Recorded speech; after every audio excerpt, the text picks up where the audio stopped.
এই মাত্র না বাচ্চাটা এখানে ছিল।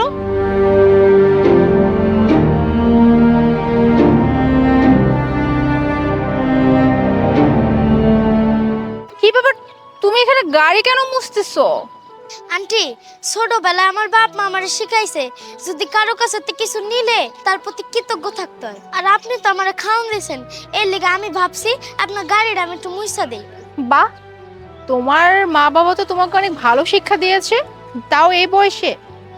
কিন্তু আমার না একটা প্রশ্ন, মানে আহ, যে ছেলের মা বাবা তাকে এত ভালো শিক্ষা দিয়েছে, তো তোমার এখন তো পড়াশোনা করার কথা, মানে তোমার যে বয়স, তো তুমি এইভাবে রাস্তাঘাটে ঘুরে বেড়াচ্ছ, দোকানে দোকানে গিয়ে খাবার চাচ্ছ, আবার এভাবে মানুষের গাড়ি পরিষ্কার করতেছো।